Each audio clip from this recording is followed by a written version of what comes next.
Well, hello, class, and welcome to the beginning of, I think we're in Unit 4. Believe it or not, we're in Week 6. This semester's flying by. You're doing a great job. So, lots of great content, good thoughts, good responses to case studies. Your papers were well thought out. They were concise. They were specifically addressed the prompt for the assignment, so that was very pleasing. So you should have all received your grades back on that by now. In fact, grades should be updated, I think, in their totality for the semester. So if I'm missing something, I know that sometimes when I'm doing grades, it's right as the hour and the different unit or week is about to change over, so I may have missed something. So if you get into the grade book in Sakai and realize that something is either incorrect or you thought that you should have gotten a different grade or something like that, I'm always happy to have a conversation. So please send me an email or give me a phone call, or if you're, again, on campus, come by the office and we can talk about what's going on with your course and your grade itself, okay? So lots to cover this week. So as we get into our new unit, here we are in Unit 4, as I mentioned. We covered a good bit of ground last week, and then this week, of course, we're getting into even more ground. So I'm going to post a separate video probably later on in the week as we get into kind of these big ideas, big issues that we're looking at. This week specifically having to do with career counseling for the global economy and then career issues for a diverse workforce. Let me say just a few things about these chapters. So no one, I don't think, would scoff at the idea that the discussion on aspects of globalization and diversity and inclusion, no one's going to say, "Oh, we don't talk about those things," because I think that everywhere we turn, we talk about those things.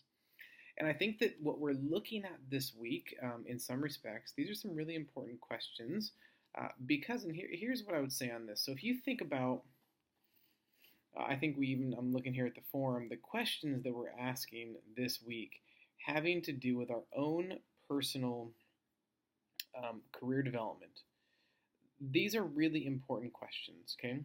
And I think that sometimes in this course specifically, people may say things like, well, why are you asking so many personal questions? Or, but I think, this is not kind of a new approach to this sort of work, because obviously in the remainder of the marriage and family therapy program, you are spending a significant amount of time looking at yourself. You're going to your different, you have to do your hours of counseling. And so you're asking questions, you're being introspective, and you're thinking about you. And I think that if we don't think about us in the moment, then I think we bring in some aspects of us that maybe are not the best aspects of us into the conversation. So, and that'll make more sense here as we get into it. So this week we're going to look at a couple of different things, okay? So, some questions about your family background. And I know that some of this gets a little bit personal, but here's the deal and reason why I ask these questions. Let me give you an example, okay? When we're asking these questions, these are not just questions for the sake of asking questions. Okay, I want you to hear me say that. I tell all my classes, I don't give busy work. So these questions, I think I've mentioned that before in this class. I'm not giving busy work in this course. Because if you do busy work, then that creates more busy work for me. And I know that you don't want to do any busy work, and I know that I don't want to do any busy work. So let's not have any busy work. These questions are intentional because, as you think about it, if you skip down to the second part of our questions, we'll get to the global recession here in a bit. But if you think about this question that asks, share with the class about your background, family immigration, culture, socioeconomic status, gender, sibling position, family roles, in what ways might your personal background affect your viewpoints and or create bias when working with clients in a career counseling relationship, okay? So, and again, we'll keep in mind the issues of diversity discussed in Chapter 7 when answering these questions, okay? So let me talk about that. Let me give you an example. So I had a student a number of years ago, okay? And this student was, he came from an international background, and in this student's kind of the culture in his home town in his home country, there was these expectations that a student would come to the States to get their degree, and they would pursue, a very small number of potential maybe even say acceptable different types of career occupation choices. Okay, and this was a student that would fit that description. And this student ended up getting into a great school, to UCSB, did his bachelor's degree there. I'm sure his family was very excited about that. And the student chose a degree that they loved. They loved this degree. It was an amazing degree for them. They really enjoyed it, but it was very much not in line with what their parents expected them to study.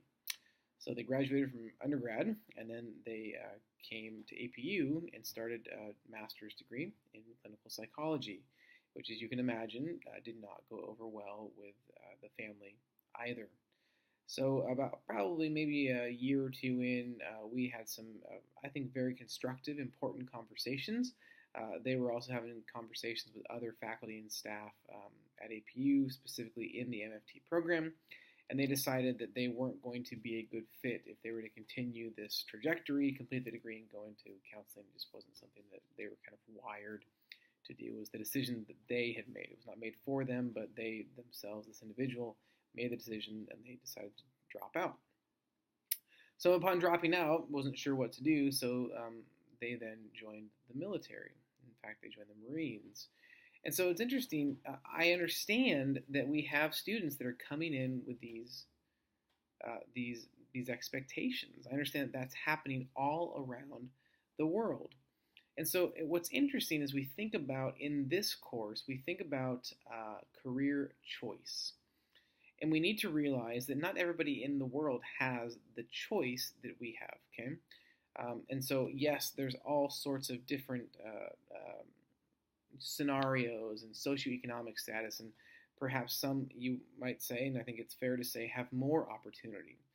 Some have less opportunity, and so even the questions that were asked last week is it our responsibility within this work to work on public policy, to advocate for those that that don't have as much?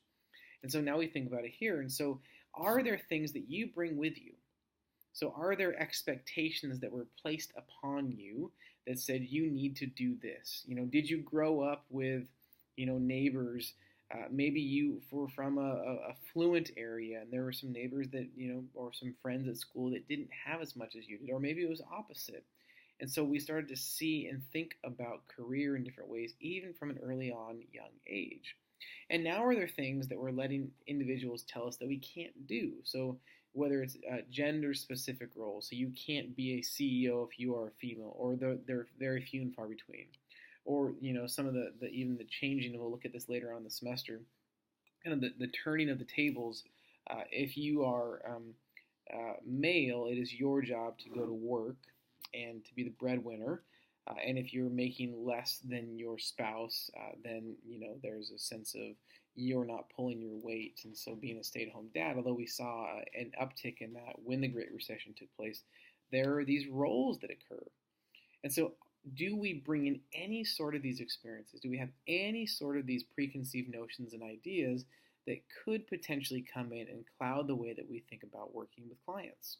And that's a really important conversation for us to have by ourselves, with our friends, even perhaps as you're talking with your therapist and you're going to your counseling hours. Maybe it's a conversation to have with them. And how do you make sure that you don't bring those biases into the conversation? Because I know we all have them. And so how do we, very objectively serve our clients in ways that are going to benefit them without, offering up opinions or, well, my experience, or, I can totally relate because when I went through similar situation, like we need to, it's kind of like writing a first person paper. That's not really part of our academic experience, nor is, well, my experience would say that this is what we do. And sometimes very, very infrequently that fits, but not often. So I think these are important questions to ask because we are living in more of a globalized society. We're living in more of a diverse society. And so how do we respond in light of that? So there's a couple of different things in here. There's an article. Hopefully it works for you. When I click on it, it is a live document, and it seems to work just fine, but I've heard from others that there have been some issues. There's an excerpt from Malcolm Gladwell's book, Blink. So if you actually have that book, I would encourage you just to pull out the text itself. For some reason, whenever I copy and then I upload that document into the forum here, it always goes sideways, so it's not super helpful for you so you have to kind of crick your head a little bit and read it that way, or just print it out. It's up to you. But it's a really important article, and I think it's some things that we need to consider. Okay, and then there's a video that I would ask you to watch from Dan Ariely, and it talks about some things that relate to what we're looking at this week. So lots to cover this week. There's links, there's PDF attachments, there's all sorts of different ways you can get at this information that I'm asking you to look at, so make sure that you do that, okay? So in addition to looking at those important questions, those important topics, you will also start, or I guess you'll continue your vocation and calling reading. So one of you so far has gone into the forum section and inputted what book it is that you're reading for that assignment. So if you haven't done that yet, please go ahead and make sure you do that quickly. I'd love to hear why you chose the book, what book you chose, and perhaps even what you're looking forward to. So it's just recounting back to one of your classmates, and they said this is the book they had chosen. I was thinking, it's one of my favorite books. But it's hard to say it's one of my favorites because all of these books that I've assigned are so good. They're so different, and yet they're very similar. So I know that regardless of what book it is that you choose, you will really enjoy your time spent with that text. And I look forward to your assignments, which we'll talk more about here down the road. Okay. I want to talk about really quickly a couple other things, and then later this week I'm going to post another video, and I'll talk more about some of the content from this week, as well as a couple other things that I want to look at. I'll answer some questions that you have asked. There's some great questions in the forum, so thank you for that. But what I want to talk about really quickly, and I'm going to give you kind of a heads up of what's coming here in the next couple of weeks. So you'll remember in a video, maybe it was last week, I posted about these first assignments, the well-being assessments, okay? And I told you basically what that is did you do the assignment? Did you follow through and did you actually respond to the questions that were asked of you in the syllabus, as opposed to kind of going rogue and doing your own thing? Did you, do what was asked of you? And the answer to that for all of you was yes, okay? Remember, I didn't say I need you to agree with it, so some of you disagree with the content. It's great. I didn't need you to agree with your results. It's great. Again, this is just helpful information. It provides a baseline from which you can kind of start a conversation with a client. What I did see, okay, some concerning things when it came to writing. Okay, so in the first paper, I'm getting a feel for how it is that you write and so forth. So there's a number of things that I see almost every semester when it comes to paying attention to detail. Okay, there's inconsistencies as far as grammar and spelling. There's inconsistencies as far as formatting goes. So there's actually a video up there right now, and it's an older video, so I think it's helpful. But if need be, I'm going to upload some additional documentation and video to help you think about how do you write your next paper, okay?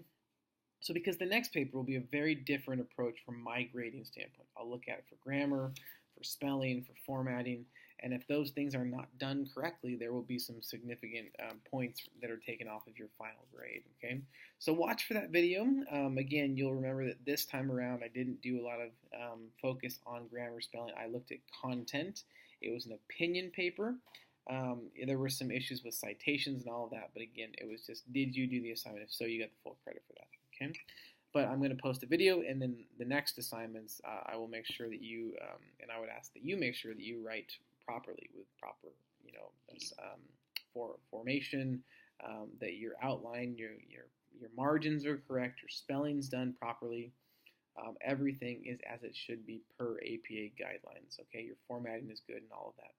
So, and I'll share more about that later on. So I hope you have a great unit. There's some really important content. I love these chapters. I love the content that we're looking at.